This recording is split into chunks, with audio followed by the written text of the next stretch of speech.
네, 오늘은 오직 예수 열린 마음, 오직 예수 열린 마음이란 제목으로 하나님 말씀 증거하도록 하겠습니다. 우리 사복음서가 있습니다. 각 복음서마다 특징이 다 있는데 마태복음은 이 마태라는 유대인이 자기 민족한테 쓴 복음서죠. 누가복음은 그것과는 좀 다릅니다. 누가라는 외국인이 썼습니다. 외국인이 다른 민족한테 쓴 복음서입니다.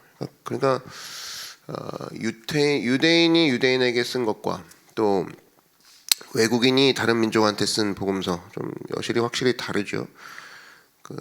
굉장히 친절합니다. 또 굉장히 자세해요. 그리고 그렇기 때문에 제일 깁니다. 그럴 수밖에 없는 게 또 누가가 의사 아닙니까? 그러니까 묘사하는 그 습관을 하나님이 잘 사용하셔서 누가복음을 보면은 이렇게 늘 이렇게 묘사가 길게 돼 있어요. 굉장히 여성적으로 섬세하게. 그러다 보니 누가복음이 질문이 뭐냐면 너희들 진짜 행복이 뭔지 아냐? 이런 질문을 계속적으로 던지는 것과 같습니다. 이방인들에게 너희들이 믿고 있는 진짜 행복이 뭔지 아니? 그게 너희들이 붙잡고 있는 이방의 신이니 아니면 다른 이방에서 제시하는 어떤 다른 도전이니? 아니다. 예수님이다. 영국에서 이런 조사를 한번 해본 적이 있죠. 너희들 진짜 행복이 뭔지 아니? 그랬을 때 이런다 그러죠. 제일 하루를 행복하고 싶다. 그러면 이발을 하라. 그다음에 일주일을 행복하고 싶냐? 그럼 결혼을 하라. 그다음에 뭐 한 달을 행복하고 싶냐? 그럼 말을 사라. 1년을 행복하고 싶냐? 그럼 집을 사라. 뭐 일평생을 행복하고 싶냐? 그럼 정직하라.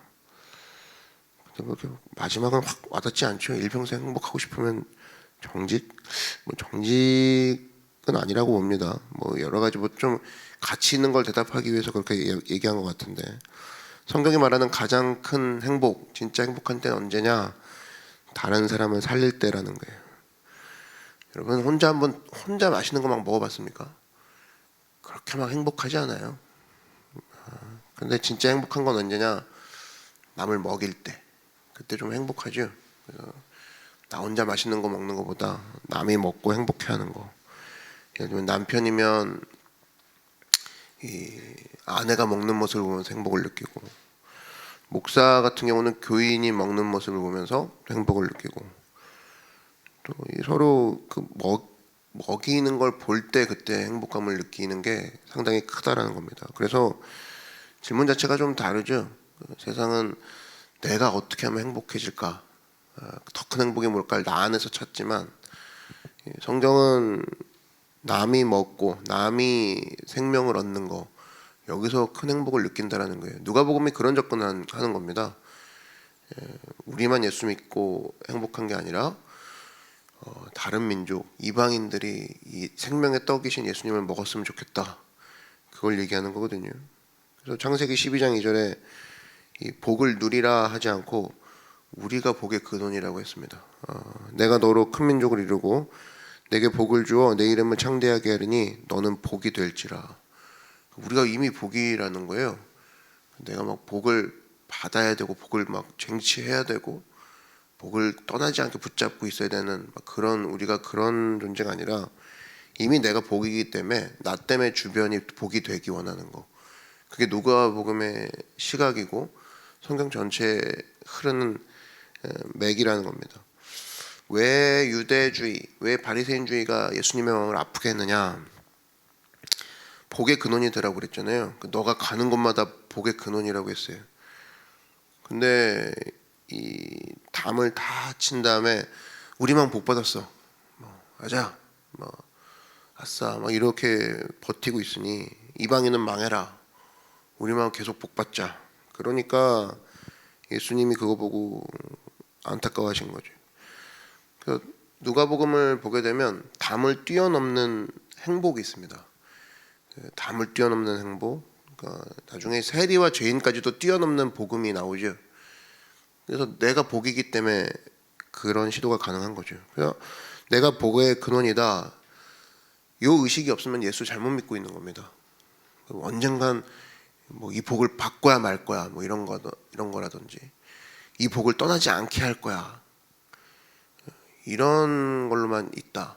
그러면 잘못 접근하고 있는 거죠. 내 자체가 벌써 복이야. 여기서부터 출발해야죠.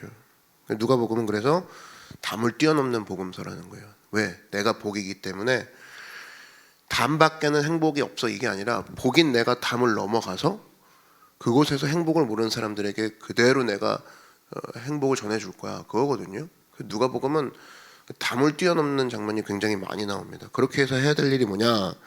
오늘 두 가지로 살필 텐데 첫 번째 예수님을 증거해야 된다는 거예요. 왜? 그것만이 생명이기 때문에. 그것만이 복이기 때문에. 예수님을 믿는 것보다 더 큰 복이 어디 있겠습니까? 그죠? 예수님을 믿는 내가 어디로든 가면 복이 된다. 누가복음 인사말을 읽은 건데 이 누가복음의 인사말에는 의미가 있습니다. 내가 아는 것으로 끝나지 않겠다라는 의지가 딱 보이는 거예요. 대별로 각하에게 차례대로 써보내노니 나 혼자만 알지 않겠고 이 복의 근원 되신 예수님을 전하는 걸 내가 알고 있는 사람에게만 얘기하는 걸로 끝나지 않겠다. 데오빌로 각하에게 차례대로 뭐예요? 계속적으로 얘기할 것들이 있고 앞으로도 이것을 통해 당신은 변화될 것이고 나 역시 포기하지 않고 계속 이 행복을 전하겠다 그 얘기거든요. 남의 믿음을 확실하게 만드는 거, 남을 살려버리는 거 이게 누가복음의 시작이라는 겁니다. 그래서 절대로 혼자 만족하지 않겠다. 그게 복음이에요. 누가복음의 인사말이 보여주는 의미는 굉장히 큽니다. 이 누가가 누가복음을 썼고 누가복음의 2탄격이라고 할 수 있는 게 바로 뭐죠? 누가가 쓴 사도행전이죠. 사도행전 보십시오. 그래서 같은 누가가 썼는데 누가가 쓴 누가복음 1탄이 누가복음인데 담을 뛰어넘는 것이 누가복음이라면 사도행전은 모든 사도들이 함께 담을 뛰어넘는 걸 보여주는 거죠. 그리고 사도들의 간접적으로 영향을 받은 또 다른 사도들이 막 온 유대와 사마리아 땅끝을 향해 담을 뛰어넘는 모습, 그게 사도행전이라는 거예요. 그래서 사도행전은 누가복음 2탄입니다. 두 개를 연결해서 읽으셔야 돼요. 누가복음 24장까지 이제 기록되어 있고 사도행전은 28장까지 기록되어 있잖아요. 우리가 이걸 보면서 이게 또 느끼는 게 있죠.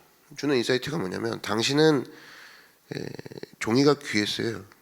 그러니까 이 파피루스 줄기라고 하죠. 거기 그거를 얻는 것도 힘들고 갈대 종이 같은 거죠. 거기에 새 깃털로 이 글을 써내려갔단 말이에요. 약간 중세 그 영화 같은 뭐 중세 미드 드라마 이런 거 보면은 막 램프 하나 켜놓고 막 이렇게 써내려가잖아요. 그거를 계속 해갖고 탄생한 게 누가복음이랑 사도행전이거든요. 근데 엄청난 희생이라는 거예요. 이 당시 종이값도 만만치 않고 그걸 보존하는 것도 힘든 일인데 그렇게 감행했다는 겁니다. 왜? 그것만이 생명이니까. 그것만이 예수님을 전하는 것만이 사람들에게 복이 되는 거니까. 저는 목사입니다. 목사가 할 수 있는 일이 많죠. 그죠? 성도 차 오면은 성도 차도 세차해 줄 수도 있겠죠. 아유 오셨어요? 교회 오셨냐고. 막 등 막 투닥거려 주는 것도 할 수 있겠죠. 그런 막 요즘 같은 경우는 손 세정제 막 이렇게 막 해줄 수도 있겠죠. 그죠? 손 깨끗이 씻고 다니셔야죠. 그죠? 근데 가장 큰 건 뭐겠어요? 목사가 할 수 있는 가장 큰 거? 말씀 전하는 거죠. 왜? 그게 최고의 복이니까. 손 세정제는 여기서 뿌려주고 나가면서 뭐 마르고 또 나가서 또 자기가 어디서 그 뿌리겠죠. 사라진다고. 근데 내가 전한 말씀, 내가 전한 예수 그리스도는 내가 죽고도 심지어 여러분이 죽고 여러분의 자녀만 남아도 생명 대신 예수님은 계속 전해지지 않습니까? 사라지지 않고. 그럼 목사가 해야 될 최고의 일은 예수님 전하는 거죠. 교회 갈 일도 많죠. 구제하는 거. 이런 날 더욱더 막 어려운 사람 찾아서 도와줘야 된다. 아니면 이런 것도 되겠죠. 이런 날 우리가 더 교제해야 된다. 아니면 우리끼리 더 막 여가를 즐길 때 함께 즐기고 함께 누려야 된다. 그러나 근본적인 예수님을 증거하지 않고 하는 모든 액션들은 피상적이고 일시적이라는 겁니다. 그런 의미에서 예수님을 증거하는 거, 성도가 해야 될 가장 중요한 일이라는 거예요. 스티븐 코비가 지은 책 중에 성공하는 사람들의 일곱 가지 법칙에서 이런 얘기가 나오죠. 지도자의 그 정체성을 얘기해주는 스토리가 나오는데 이런 실험을 해봤다는 거예요. 사람들을 다 세워놓고 시간을 좀 줬대요. 한 10초 동안 코끼리 코 삥 돌겠습니다. 각자 막 돈 다음에 10초를 땅 친 다음에 자 이제 각자가 생각하는 북쪽을 가리키십시오. 제각각이들 하는 거예요. 여기라고, 이쪽이 맞을 거라고. 전부 다 북쪽이 한 이 사람 수만큼 나왔대요. 근데 여기서 이제 스티븐 코비가 얘기하는 건 뭐냐면 지도자란 누구냐? 이 사람들에게 북쪽이 어딘지를 일일이 알려주는 것이 아니라 각자에게 나침반을 선물해 주는 것이 지도자다라는 거예요. 왜냐하면 그 자리에서는 북쪽이 여기입니다 기억하세요 할 수 있겠지만 이 사람이 돌아다니면서 또 이쪽을 잊어버릴 수도 있지 않겠습니까?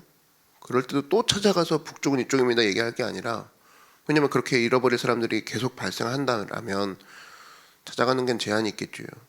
그 사람에게 나침반을 쥐어주고 이게 빨간 바늘이 가리키는 곳이 북쪽인 거를 알려주는 거, 그리고 언제 어디서나 이걸 보고 수정하시오 얘기해 주는 게 지도자라는 거예요. 교회 갈 일이 바로 그거라는 겁니다. 정확한 방향, 정확한 생명을 제시하는 거. 그죠? 나침반은 어디 있더라도 한쪽을 가리키겠죠. 그 사람이 앉아있던 뭐 누워있던 뭐 밤이건 낮이건 나침반은 혼자 있건 함께 있건 나침반은 북쪽을 가리킨다고.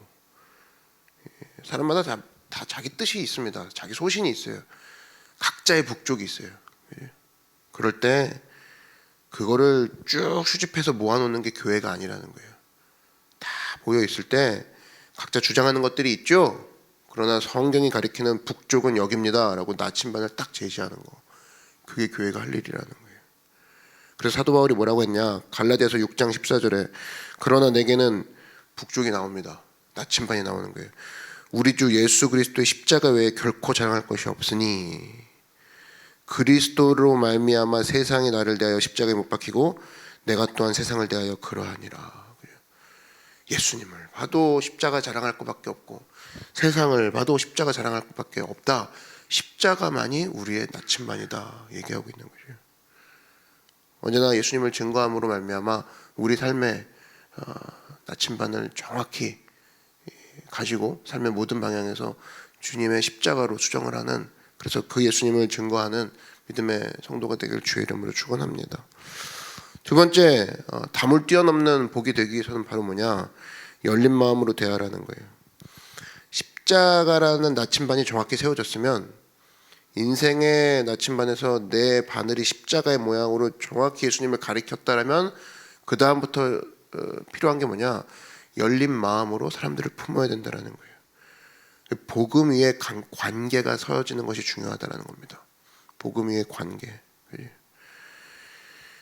이 관계가 얼마나 중요하냐면, 여러분, 이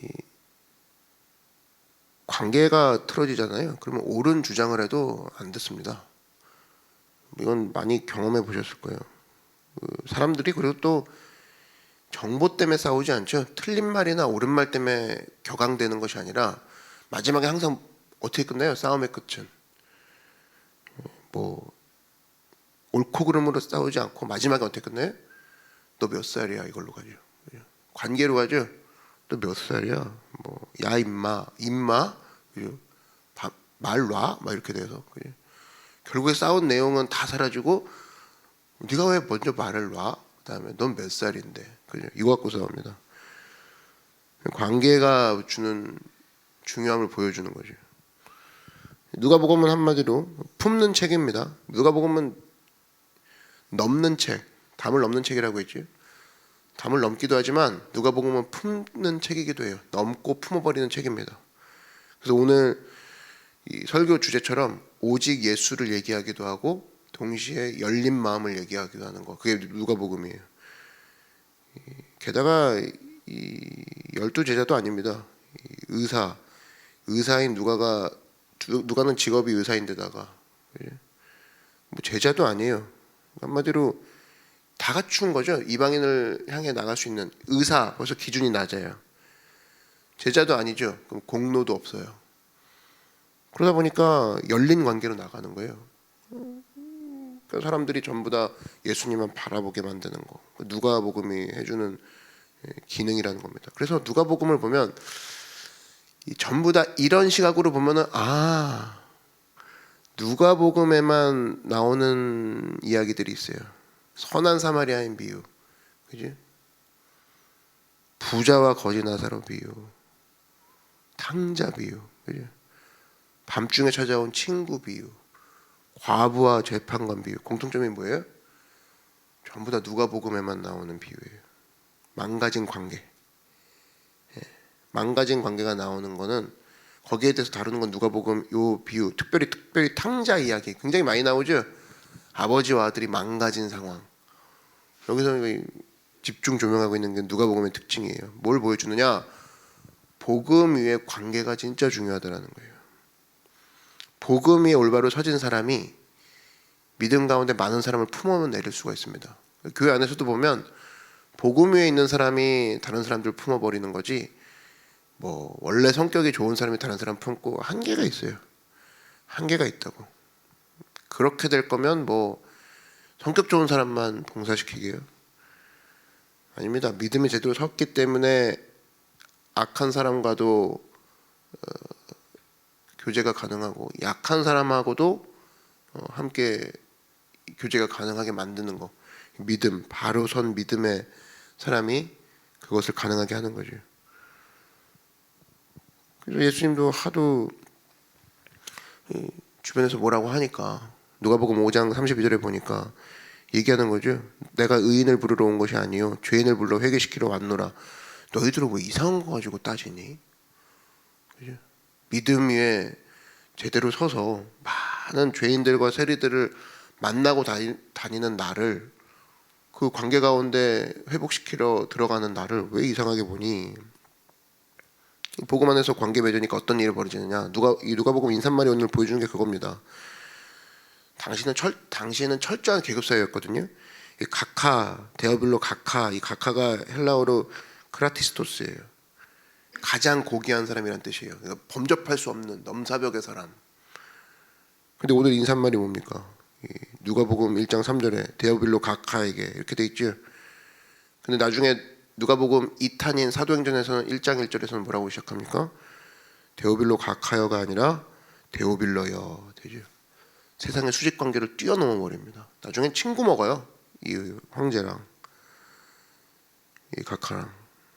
마치 예수님이 열린 마음으로 많은 사람들을 안아버린 것처럼, 이 죄라는 장벽을 뛰어넘으신 것처럼 누가복음에서 나오는 이 누가도 절대로 흔들리지 않는 복음의 본질 안에서 데오빌로 가카를 친구로 맺어버리죠. 형제로 맺어버린다고. 관계 가운데 자유로워지지 않습니까? 보여주는 열린 마음, 인사말이 보여주는 의미라고 생각합니다. 이것이 우리가 본받아야 될 자세라는 거예요. 그냥 잊지 마십시오. 죄라는 담을 뛰어넘되 절대로 본질이 흔들리지 않는. 어떤 사람 그런 사람 있죠. 품느라 정신 없어서 복음도 다 던져버리고 교회보다 친구가 중요해져 버리는 상황. 이것도 잘못된 거고, 친구 없어 그냥 교회만 가면 돼, 이것도 잘못된 거고. 누가복음이 그 균형을 잘 보여주고 있죠. 오직 예수, 그 다음에 열린 마음. 언제나 이 마음을 가지고 하나님, 내가 예수님을 증거하고 복의 근원이 나임을 기억하고 어딜 가든지 복인 내가 가는 곳마다 복이 되게 하리라. 그리고 그러기 위해서는 많은 사람들을 복음 위에 열린 관계를 통하여서 주께 돌아오게 하리라. 내 자체가 주님 앞에 제대로 서 있는 믿음의 고백을 하는 주님의 종 되기를, 그렇게 쓰임받는 여러분 되기를 주의 이름으로 축원합니다. 이 시간 기도하겠습니다. 기도하실 때 예수님만을 증거하기 원합니다. 다른 여러 복이 있지만 가짜 복을 증거하지 아니하고 예수님만 증거하는 담을 뛰어넘는 복이 내가 되게 하여 주시고, 또 품는 내가 되게 하여 주시옵소서. 하나님 복음 위의 관계가 중요합니다. 하나님 이 누가복음에서 보여주는 데오빌로 각하가 데오빌로가 되었던 것 같이 참 형제가 되는 자리에 나를 사용하여 주시옵소서. 오늘 그 축복을 달라고 주님의 이름 한번 부르고 다 같이 기도하겠습니다. 주여 사랑해 주님 감사합니다.